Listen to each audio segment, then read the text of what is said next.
KFC is one of America's beloved fast food chains, and although we are all familiar with its product, not many of us realize the global impact that was created through Colonel Sanders and his mysterious mix of spices and herbs. There are over 24,000 KFC restaurants worldwide. The Japanese eat KFC as their traditional Christmas dinner, and the man who created it all was considered to be the second most recognizable person on Earth in his prime. We wondered where it all started and wanted to understand this American cultural phenomenon from its roots, so we did a deep dive to find what most suspect was that original recipe to see if we could recreate this iconic dish of KFC's fried chicken.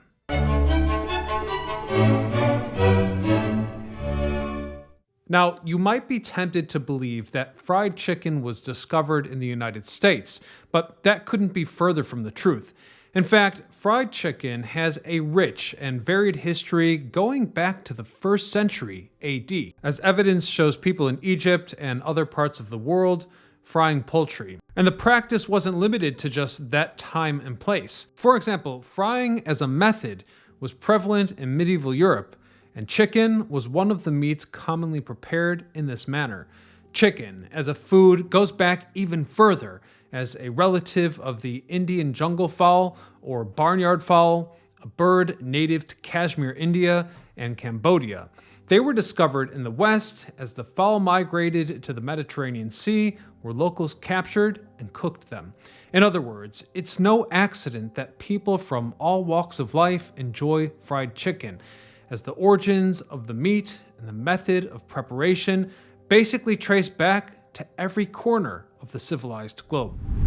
Kentucky Fried Chicken was truly fast food, aided by the spectacle of Colonel Sanders as a character, his white suit and black tie, constantly marketing the mystery of his 11 herbs and spices.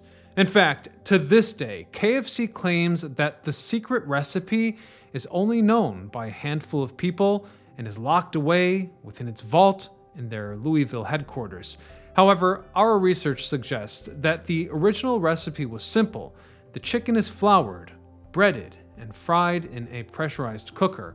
According to Colonel Sanders' nephew, the 11 herbs and spices are 2/3 a teaspoon of salt, 1/2 teaspoon of thyme, a 1/2 teaspoon of basil, 1/3 teaspoon of oregano, 1 teaspoon of celery salt, a teaspoon of black pepper, a teaspoon of mustard, 4 teaspoons of pepper, 2 teaspoons of garlic salt, 1 teaspoon of ground ginger, 3 teaspoons of white pepper, all mixed with 2 cups of flour. However, recreating that exact meal is almost impossible, as there are millions of other intricate details that affect the flavor, and there is no way for us to source the details needed for the tools required to prepare them, as everything was sourced locally from the producers of the 1930s.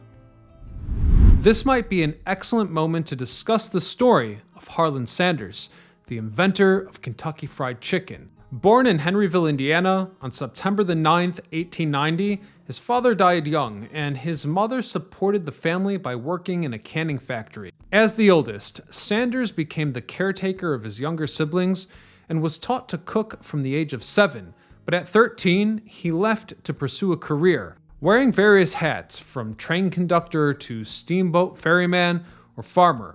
But in 1930, he accidentally stumbled upon something special. Colonel Sanders began his franchise in one of his business ventures, running a service station called Sanders Court and Cafe, and selling the fried chicken that he grew up with to customers. Due to the nature of transiting customers at a gas station, word spread quickly and the business took off to the point that he could buy the motel across the street. According to local legend, even the governor of Kentucky loved his chicken, so much that he granted Sanders the title of an honorary colonel, hence the name. But as great as things were, he did face some troubles along the way. First, Colonel Sanders, the founder of KFC, was involved in a shooting incident in the 1930s, well before the establishment of the Kentucky Fried Chicken restaurant chain. The story goes that Sanders had a dispute with a local competitor, Matt Stewart, who operated a competing service station in Corbin, Kentucky. The dispute escalated, leading to a shootout between Sanders and Stewart. No one was seriously injured in the incident, and both individuals were arrested. Sanders was charged with assault, but later acquitted. Then, a new interstate highway opened, driving business away from the original cafe, ultimately forcing the Colonel to close his first location. Since he had just purchased the motel, the company had no liquidity and was forced to close its doors altogether.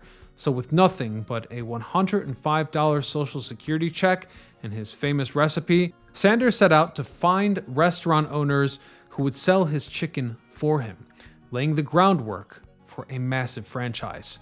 Success didn't take long. The first Kentucky Fried Chicken restaurant opened in Salt Lake City, Utah in 1952, and many more soon after. By 1963, there were 600 KFC restaurants, the largest fast food business in the United States, with room to expand.